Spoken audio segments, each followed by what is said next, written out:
Good morning बच्चों इस समय जो हमारा चैप्टर चल रहा है वो चैप्टर चल रहा है वेव ऑप्टिक्स का। और आज का वीडियो मेरा इसका 5वां वीडियो है। बच्चों इस समय मैं आपको टॉपिक पढ़ा रहा हूं इंटरफेरेंस का, वो भी फुल डिटेल में। और बच्चों इंटरफेरेंस में एक टर्म यूज होता है coherent and non coherent sources.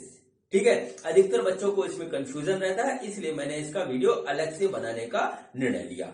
बच्चों आज के वीडियो में मैं आपको coherent and non coherent sources के बारे में बताऊंगा, जो कि हमारा इंटरफेरेंस के कंसेप्ट में यूज होता है। बच्चों जैसा कि आप जानते हैं कि मेरे को एक खूबसूरत सा चैनल मेरी बेटी वंशिका अग्रवाल ने बना करके दिया है, जिसका नाम इसने रखा है मेरे पिताश्री की पाठशाला। और इस पाठशाला में मैं आपको पढ़ा रहा हूं फिजिक्स, केमिस्ट्री और मैथ। तो बच्चों ज्यादा बातें ना करते हुए मैं आज का टॉपिक स्टार्ट करता हूँ। तो आज मेरे यूट्यूब चैनल मेरे पिताश्री के पाठशाला पे मेरे पापा आपको इंटरफेरेंस ऑफ वेव्स के बारे में आगे बताएंगे। तो मैं पीछे आती हूँ, मेरे पापा आपको पढ़ाएंगे। तो बच्चों हेडिंग डालिए कोहेरेंट एंड इनकोहेरेंट सोर्सेज। ठीक है, ये वो टॉपिक है जिसपे बच्चे अधिकतर कंफ्यूज रहते हैं और जो है उनके बात समझ में नहीं आती। तो कोहेरेंट एंड इनकोहेरेंट सोर्सेज। ठीक है, तो बच्चों ये क्या होता है इसको बताने से पहले मैं आपको ये समझाता हूं कि इसकी जरूरत क्यों पड़ी, आखिर हम इसको क्यों पढ़ते हैं। ठीक है, मैंने आपको जो इंटरफेरेंस के पिछले जो है वीडियोस में जो बताया है उस बात को सुनिएगा आप। ठीक है, उसमें मैंने आपको ये बताया कि जैसे हमारे पास जो है कोई जो है दो रे है लाइट की, वो आपस में जब मिलती हैं, टकराती हैं, तो इस पॉइंट पर हमारा जो है क्या होता है, इंटरफेरेंस होता है। ठीक है, इंटरफेरेंस का फिनोमेना इस पॉइंट पे अकर करता है, ये बात मैंने आपको बताई। ठीक है, अब देखिए बच्चों यहां पर मैंने सिर्फ दो वेव ली, 1 और 2। लेकिन बच्चों होता क्या है कि हमारे रियल वर्ल्ड में एक्चुअल में जो है क्या होता है, दो वेव तो है नहीं, वेव तो इतनी ढेर सारी है कि हम उनको काउंट भी नहीं कर सकते, और इतने सोर्सेस से आ रही है वो भी हम कभी काउंट नहीं कर सकते। तो हमारे पास नंबर ऑफ वेव्स हैं प्रैक्टिकली। अब बच्चों नंबर ऑफ वेव्स आपस में जब सुपरपोजिशन में आती हैं तो हर पॉइंट पर हमारा इंटरफेरेंस का फिनोमेना होता है। ठीक है, इंटरफेरेंस का फिनोमेना हर पॉइंट पर होता है। जैसे कि इंटरफेरेंस का फिनोमेना इस बोर्ड के ऊपर भी इस समय हो रहा है, लेकिन हमको ये दिखाई नहीं दे रहा है। ठीक है, हमको ये दिखाई बिल्कुल नहीं दे रहा और कभी दिखाई भी नहीं देगा। अब बच्चों इंटरफेरेंस के जिस चैप्टर को हम पढ़ रहे हैं, इस फिनोमेना को हमको देखना है, समझना है और एनालिसिस करनी है। किस बात की एनालिसिस करनी है कि लाइट हमारा वेव फॉर्म में है, क्योंकि अभी तक मैंने लाइट आपको वेव फॉर्म में नहीं दिखाया। तो बच्चों जब हमको देखना होता है इंटरफेरेंस के फिनोमेना को, तो हमको स्पेशल कंडीशन क्रिएट करनी पड़ती है। ठीक है, स्पेशल कंडीशन हमको क्रिएट करनी पड़ती है, और उस स्पेशल कंडीशन में जो क्रिएशन होता है वो क्रिएशन किस चीज का होता है वो मैं आपको बताता हूं। ठीक है, एक तो सिर्फ हम 2 लाइट वेव्स लेते हैं। ठीक है, ये पहला जो है 2 लाइट वेव्स हमारे पास होनी चाहिए। ठीक है, और काफी नैरो होनी चाहिए। दूसरी कंडीशन ये है कि काफी नैरो होनी चाहिए। तो 2 लाइट वेव्स को क्रिएट करने की एक पहली कंडीशन है। दूसरी नैरो होनी चाहिए, वाइड नहीं होनी चाहिए। और तीसरी बच्चों होनी चाहिए जो है सिंगल वेवलेंथ की। ठीक है, सिंगल वेव लेंथ की। जब ये कंडीशन हमारी फुलफिल होगी, ये वाली, तब हम जो है इंटरफेरेंस के फिनोमेना को जो है साफ साफ देख पाएंगे। कहां पर, स्क्रीन पर हम देख पाएंगे। ठीक है, ऐसा दिखाई देता है। वो कंडीशन अभी अगले वीडियो में आने वाली है, जिसको हम बोलेंगे यंग्स डबल स्लिट।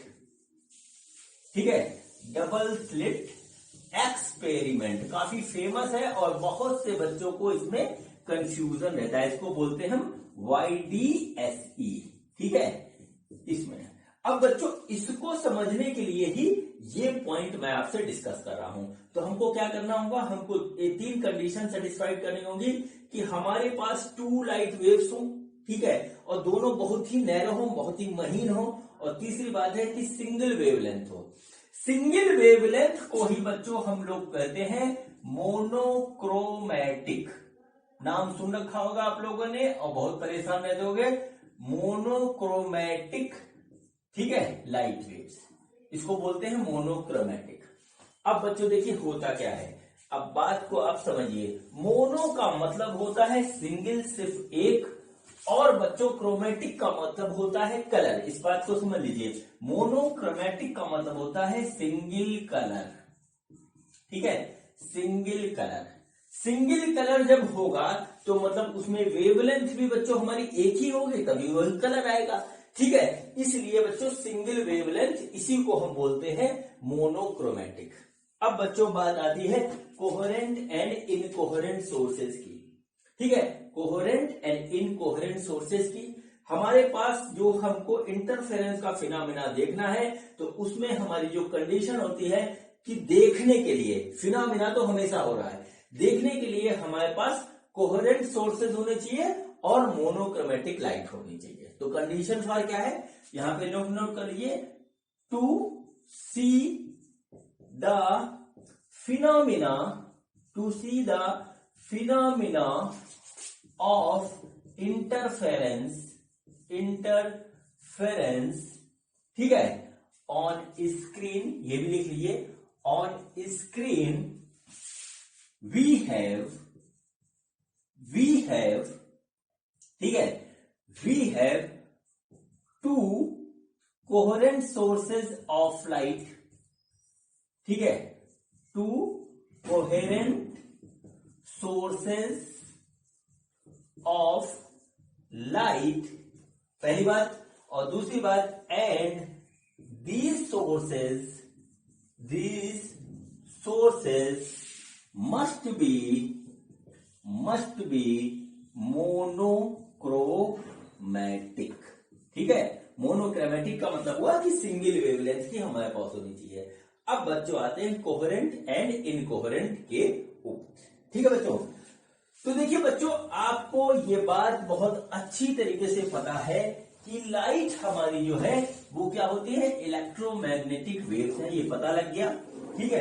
अब बच्चों इलेक्ट्रोमैग्नेटिक वेव की जो हमारी इक्वेशन होती है वो होती है y = a sin omega t ± kx, ऐसे आप लिख सकते हो, ठीक है। अब बच्चों यहां पर देखिए क्या है, ओमेगा, ओमेगा होता है हमारे पास 2πn, ठीक है, हमारे पास ओमेगा होता है 2πn, और बच्चों के होता है हमारा 2π/λ, ठीक है, 2π/λ। अब बच्चों क्या होगा यहां पर जो कंडीशन है, यहां पर जो कंडीशन है, if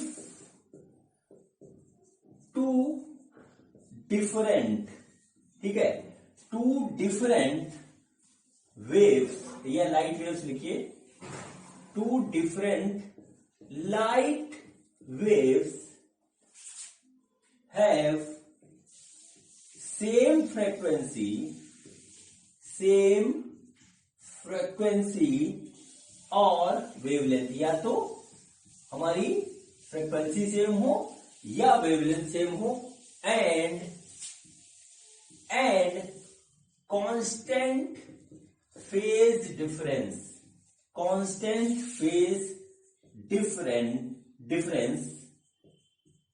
then 2 light waves will be said to, ठीक है, will be said coherent sources of light, coherent sources of light, ठीक है बच्चों। तो मैंने आपसे ये बात कही कि अगर आप जो है इंटरफेरेंस पैटर्न को देखना चाहते हैं कि इंटरफेरेंस पैटर्न हमारा कैसे हो रहा है, क्या हो रहा है उसमें, तो हमारी पहली शर्त है कि हमारे जो है 2 सोर्सेज ऑफ लाइट होने चाहिए और वो हमारी कोहेरेंट सोर्सेज ऑफ लाइट होने चाहिए। कोहेरेंट सोर्सेज ऑफ लाइट का मतलब है कि उन दोनों की फ्रीक्वेंसी और वेवलेंथ जो है वो बिल्कुल सेम हो, उसमें कोई अंतर ना हो और दोनों वेव्स के बीच में कांस्टेंट फेज डिफरेंस हो। ठीक है, कांस्टेंट फेज डिफरेंस हो, तभी हम इंटरफेरेंस के पैटर्न को देख पाएंगे, समझ पाएंगे, एनालिसिस कर पाएंगे। और बच्चों यदि हमारे पास कोई 2 ऐसे लाइट सोर्स होते हैं जिसकी फ्रीक्वेंसी, ठीक है, फ्रीक्वेंसी या वेवलेंथ सेम ना हो, ठीक है, फ्रीक्वेंसी या वेवलेंथ सेम नहीं है, ठीक है, सेम नहीं है, ठीक है। और दूसरी बात, जो उनके बीच में हमारा फेज डिफरेंस है वो बच्चों कांस्टेंट नहीं है, कांस्टेंट विद टाइम के साथ नहीं है। अगर हमारे पास ऐसे सोर्स ऑफ लाइट है तो बच्चों इससे बनने वाला इंटरफेरेंस पैटर्न को हम देख नहीं पाएंगे और इस टाइप का जो हमारे पास सोर्स ऑफ लाइट होगा वो बच्चों हमारा कहलाएगा इनकोहेरेंट सोर्स ऑफ लाइट। इस चीज को आप नोट कर लीजिए, इनकोहेरेंट सोर्स ऑफ लाइट कहलाएगा। ठीक है बच्चों, अब देखिए ये इसकी डिफिनीशन है। अब ये कैसे काम करता है ये मैं आपको समझाने जा रहा हूं, फिर मैं लास्ट में आपको बताऊंगा कि कोहेरेंट और इनकोहेरेंट सोर्सेस कैसे हमारी प्रोड्यूस होती है, मतलब क्या है कोहेरेंट सोर्सेस हमको कैसे प्रोड्यूस करने चाहिए। बस इतने पे ही क्वेश्चंस आते हैं। ठीक है बच्चों, तो देखिए क्या होता है।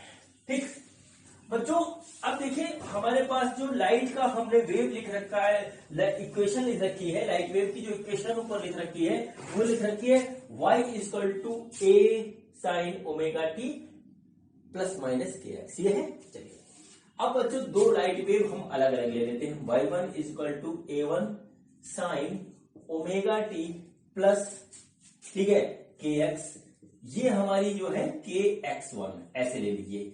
ये हमारी एक जो है लाइट वेव हो गई, ठीक है बच्चों, पहली हो गई।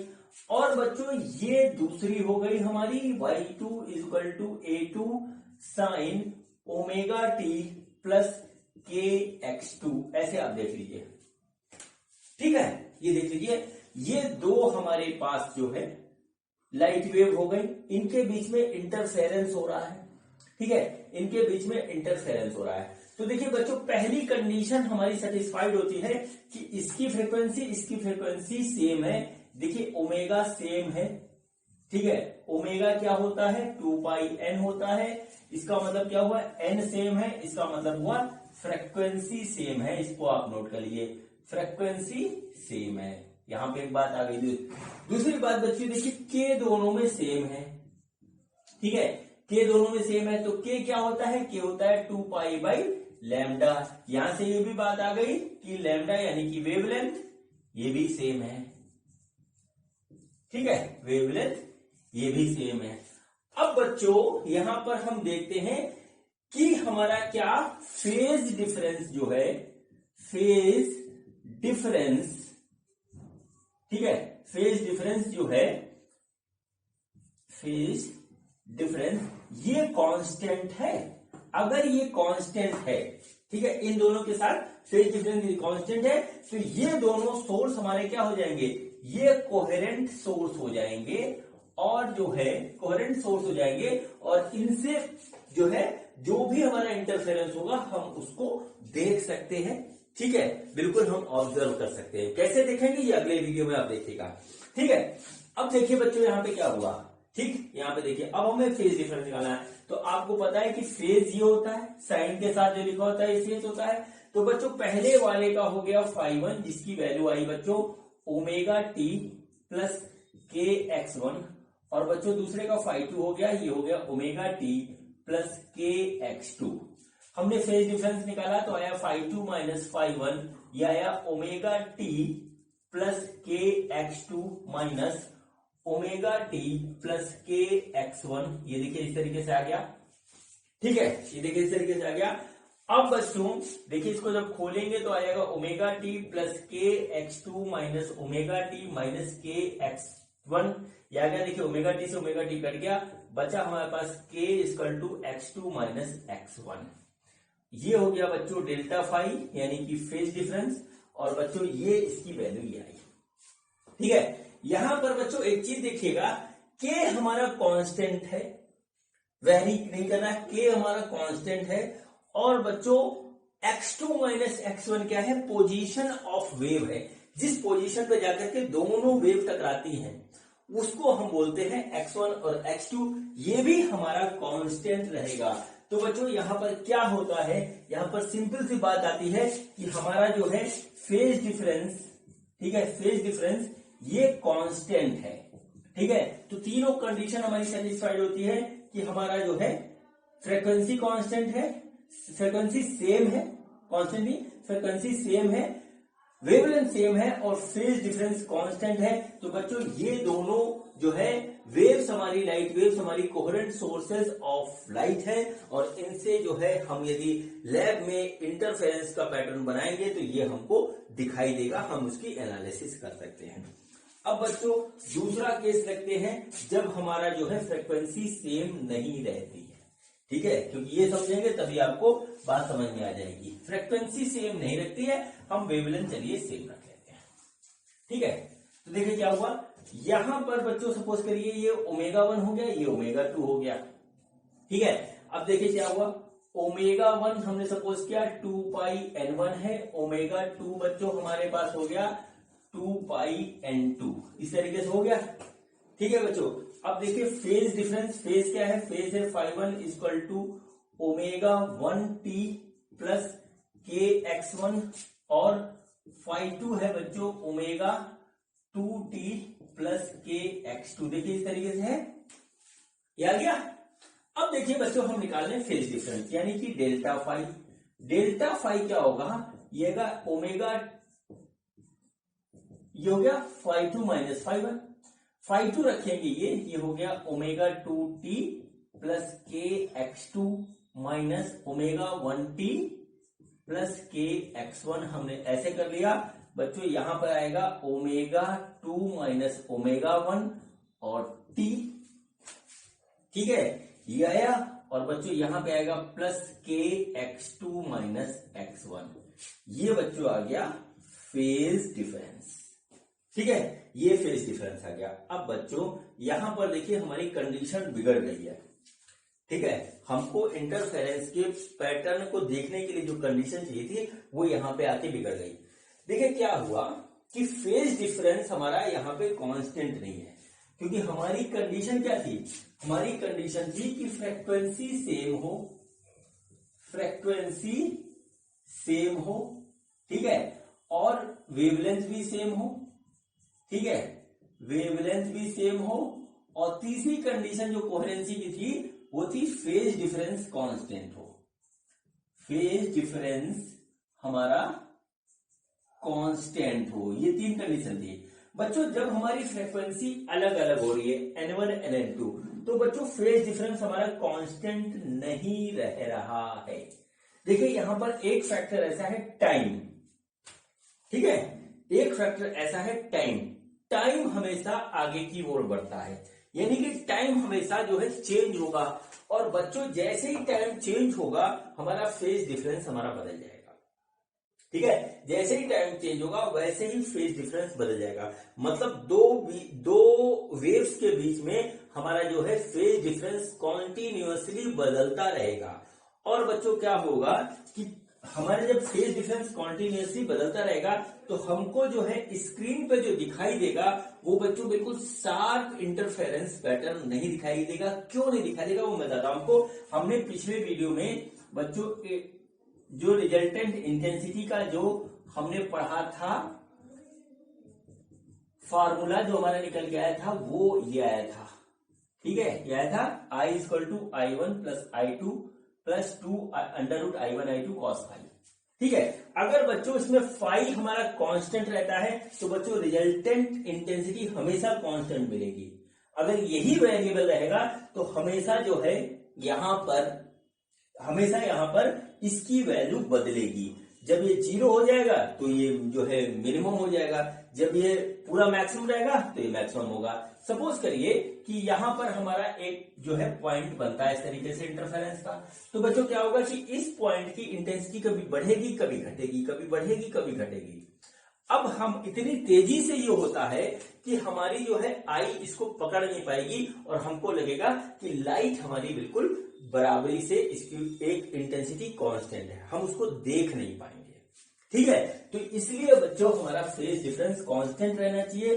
कांस्टेंट फेज डिफरेंस रहेगा तो cos फाई की वैल्यू हमको बराबर मिलेगी, और जब ये इसकी वैल्यू बराबर मिलेगी तो हमको रिजल्टेंट इंटेंसिटी जो स्क्रीन पे मिलेगी वो हमको मिलेगी बराबर से।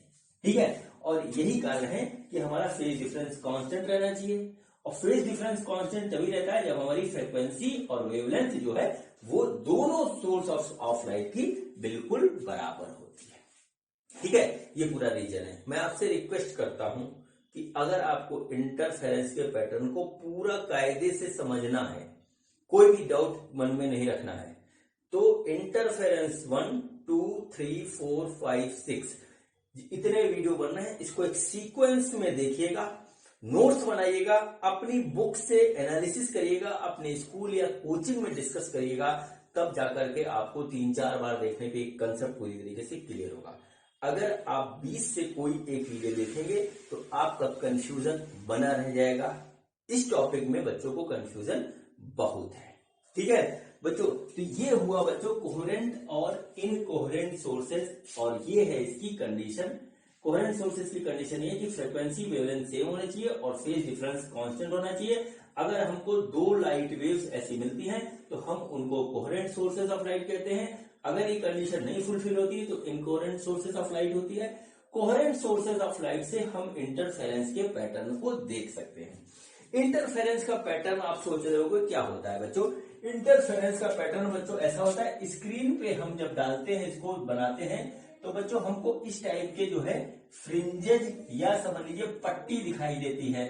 ठीक है, इसमें क्या होता है कि ये डार्क होती है इस तरीके से, और ये बीच में ब्राइट होती है, और ये डार्क होती है। जो हम डॉटेड ये बना रहे हैं, ये डार्क हो गई, ये ब्राइट हो गई, ये डार्क हो गई, ये ब्राइट हो गई, ये डार्क हो गई, ऐसी खूब ढेर सारी जो है स्क्रीन पे हमको जो है फ्रिंजेस दिखाई देती हैं, या हिंदी में समझे तो पट्टियां दिखाई देती हैं, जिसकी हमें एनालिसिस करनी होती है। जब ये हमारा जो है कांस्टेंट नहीं रहेगा तो बच्चों यहाँ पे डार्क होगा, फिर यहीं पे जो है ब्राइट हो जाएगा, तो हमको दिखाई कुछ नहीं देगा। इसलिए इसको हम देखने के लिए सिर्फ इसको ऐसा रखते हैं। ठीक है, तो मेरे ख्याल से कोहेरेंट इनकोहेरेंट आपको समझ में आ गया होगा। अब बच्चों यहाँ पर जो कुछ क्वेश्चंस आते हैं वो थ्योरी रिलेटेड ही होते हैं, थ्योरी से ही निकलते हैं, उसको आप देख लीजिए। अब आप यहां पर एक बात बिल्कुल नोट कर लीजिए, 2 इंडिपेंडेंट, नोट कर लीजिए, 2 इंडिपेंडेंट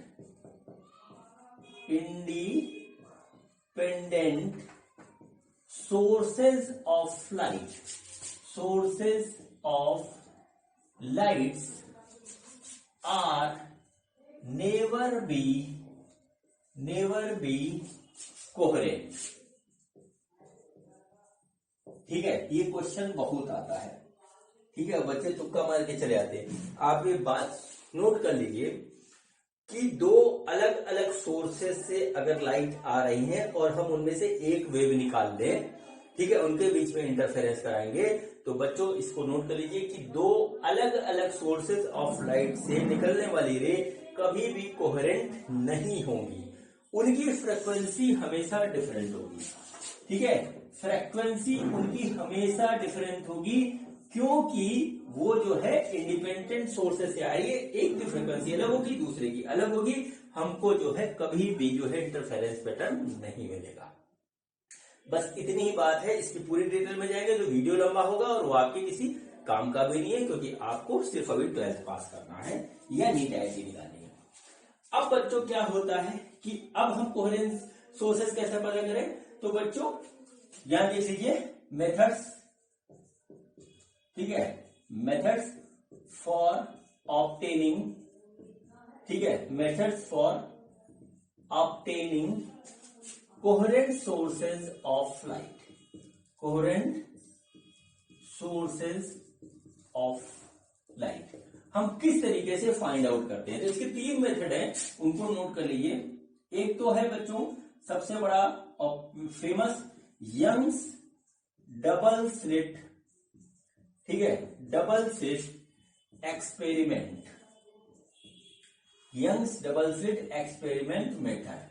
इसमें क्या होता है कि वो जो है यंग साहब ने क्या किया था कि एक ही सोर्स को 2 सोर्स में तोड़ दिया था। कैसे किया था, उन्होंने यहां पर एक जो है सोर्स लगाया लाइट का एस इस तरीके से, और उसके सामने एक जो है इस तरीके से ऑब्स्टिकल रख दिया। तो यहां से लाइट निकली इस तरीके से, और फिर वो यहां से ऐसे निकल के गई, यहां से ऐसे निकल के गई। तो बच्चों एक ही सोर्स के 2 सोर्स बन गए अलग अलग, ठीक है। और इसके बाद उन्होंने यहाँ पे स्क्रीन रखा, इसके ऊपर जो है यहाँ पर इंटरफेरेंस के पैटर्न को देखा। ये पूरा एक्सपेरिमेंट हम अगले वीडियो में पढ़ने जा रहे हैं। यहाँ पे अभी मैं सिर्फ आपको इंट्रोडक्शन करवा रहा हूं कि यहाँ पे क्या हुआ कि एक सोर्स को उन्होंने ऑब्स्टिकल रख के सामने ऑब्स्टिकल रख करके 2 सोर्स में तोड़ दिया, और इनकी फ्रीक्वेंसी फेज डिफरेंस भी कांस्टेंट हो गया, फ्रीक्वेंसी भी कांस्टेंट हो गई, और जो लैम्डा था वो भी कांस्टेंट हो गया। तो सब कुछ उनका मिल गया यहाँ पर आगे। ये पहला तरीका है, काफी फेमस है। और बच्चों दूसरा जो है उसको नोट कर लीजिए। ये हो गया पहले तरीके से हम फाइंड आउट करते हैं। दूसरा होता है बाई फ्रेजनेल्स